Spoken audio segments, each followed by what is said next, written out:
Welcome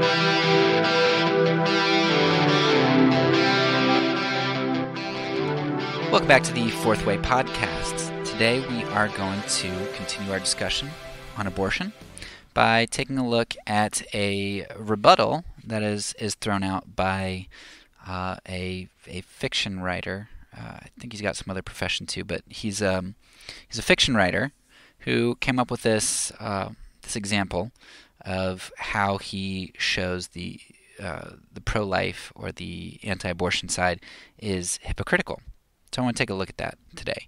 I'll put a link down to this guy's, original post or argument, and you can take a look at it. Essentially, the argument goes like this. Imagine that you are at an IVF clinic, an in vitro fertilization clinic. There are lots of embryos there, and you're inside, and there's a fire. And there are two rooms, but you realize that the way the fire is going, you only have time to get to one of these rooms. And in the one, you see that there's a toddler who's trapped. And in the other, you see that there's a case with 1,000 fertilized eggs, 1,000 embryos.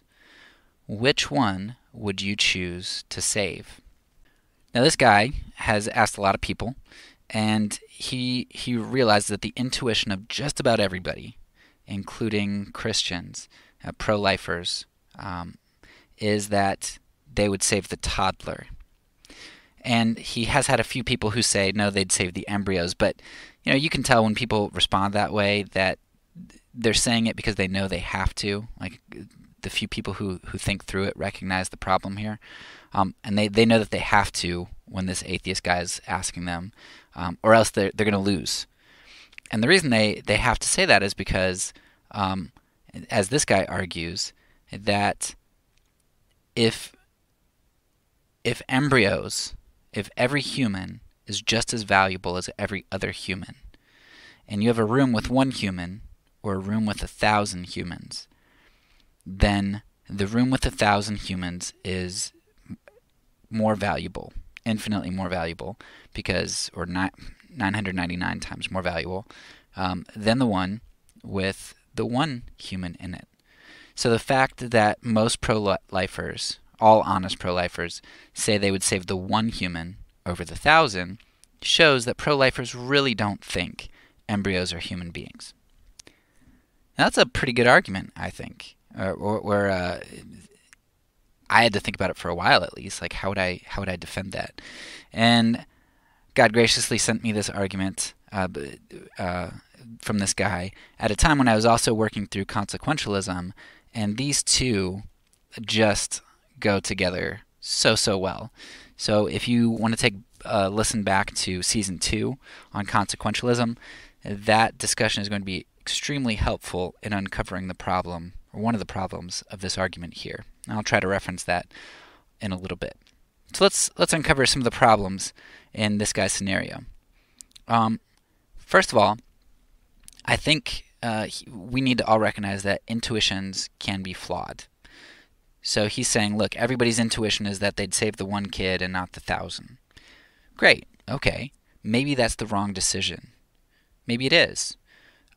Just because my intuition tells me to save the toddler, and everybody's intuition tells them to save the toddler, doesn't mean that saving the toddler is the right thing to do. So he may have recognized this differentiation, this difference between the logic and the intuition of a pro-lifer, but that doesn't prove the position wrong. If I left what we should do up to my kids in terms of shots, their intuition that a shot is good for them is very wrong, but understandably so. We know that the shots are good for them, and it needs to be done. So intuition here doesn't prove anything other than there's potentially a discrepancy between the logic and the action, which is a problem, and we do need to address it and try to be consistent if that's the case.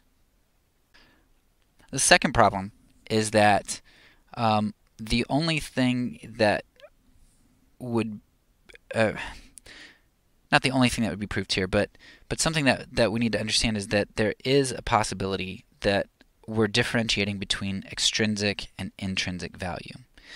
So, for example, if you are in the Secret Service and there is an active shooter and you have to jump in front of the president or a random citizen in the crowd to save them from gunfire, who do you jump in front of? Now, assuming you like the president at the time, and or assume that you, regardless of who the president was, you would risk your life for them. Um, what's the right choice? Do you jump in front of the president or another person, or do you, if you have to choose between um, there's a bomb near the president or a bomb near a crowd of people, who do you save?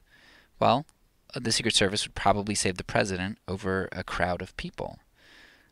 Is that wrong that they're doing that? Is the president more valuable as a human being than a crowd of people?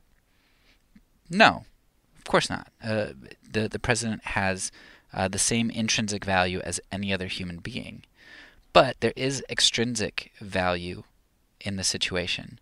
The loss of a president could have larger ramifications on things, and so you might protect the president instead of a crowd of people. And I don't think that's the wrong thing to do.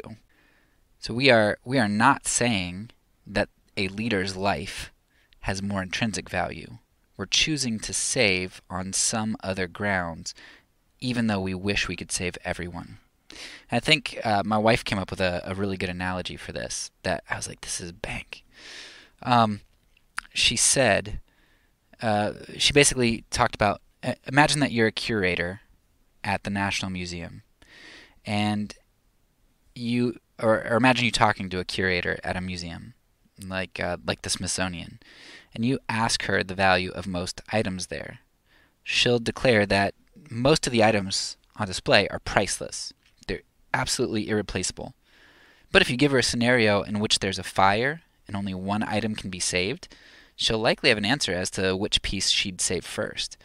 It might not be the largest item, it might not be the oldest or the most numerous, or the least numerous, but she'll probably be able to choose some item that she would save.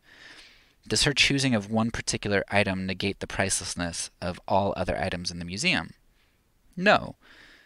She would not want to lose any single piece in that museum, but based on certain characteristics like maybe the rarity or whatever, she would choose to save one piece. It'd be ridiculous to criticize her when she came out with that one piece from the fire to say, well, you should have saved this other piece or that other piece. It's like, well, no, she chose to save, and that's what is good. And that's a big distinction in the valuation system of the pro-life and the pro-choice position. The pro-life advocate says that all are priceless, refuses to actively destroy any, yet chooses to save in a particular fashion when forced, right? When you have to choose one to save. Whether one chooses to save the toddler or the embryos, he chooses to save those worth equal intrinsic value. All are worth saving. The pro-choice advocate, however, says that not all are priceless, we can destroy some, and it is clear who should be saved and who should be left to the fire. And this is something that the museum curator would never say, that we could actively destroy some works, right? Because if they could choose to save every piece, they would, because they recognize the pricelessness of every piece. Nevertheless, choosing on some grounds, they would save one piece. So this is a striking difference. How can Tomlinson, the author of this argument here, how can Tomlinson condemn those who are pro-life for choosing to save that which is priceless, yet wishing they could save all? Like, how do you condemn somebody for that? And I'll tell you how you condemn somebody for that. And it's Christian's fault that he has an in with this argument. And it's because of consequentialism, right? When we're consequentialists, you think back to the MASH example from season 2, from talking about consequentialism, and when we bring in numbers to the equation, we think that right actions are based on the greatest good or the least evil. And so we can justify certain actions based on that. And one of the implications when we talked about consequentialism is in one of our later episodes we talked about how it undermines the possibility of altruism. Because what Tomlinson's saying here is that if you don't choose to act altruistically based on what produces the greatest good or the greatest number of lives saved, then you're not really doing altruism, you're doing something bad, or you're not doing something good enough. And that comes as a result of Christians' embrace of consequentialism. You can critique us that way because we're consequentialists. And it just undermines the possibility of altruism. Refer back to that previous episode to hear more about that. But let's look at how Tomlinson's logic here condemns himself and everybody else who tries to be altruistic. Right? So Tomlinson is saying that pro-life people are wrong for choosing to save the toddler because the greatest good would be to save the 1,000 embryos. Yet Tomlinson is an author. He's not a doctor. How many lives does Tomlinson save as a fiction author? He's not even nonfiction. Help us to learn from history and try to prevent a new Hitler, whatever. He's an author. And his profession is not doing the greatest good, right, in terms of saving the most people's lives. He says he values women and life, but he writes fiction books and fights on Twitter instead of helping people. Right, that's his words, not mine. He says that he likes to fight on Twitter.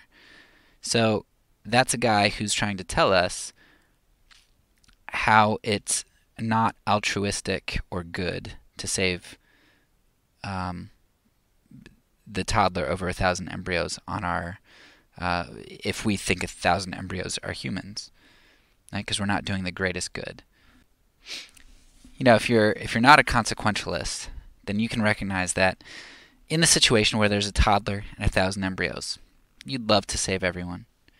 If you save the 1,000 embryos, you'd be doing a good thing. If you save the toddler, you're doing a good thing. And while we might have different reasons for saving one or the other, it's not a numbers game here. It's a value game. And all are intrinsically valuable. So hopefully that helps to break down Tomlinson's argument a little bit. Definitely go back and check out the season on consequentialism and how pervasive that is, and how a lot of these types of discussions end up coming back to consequentialism in some way or another at some point in time. That's all for now. So peace, and since I'm a pacifist, when I say it, I mean it.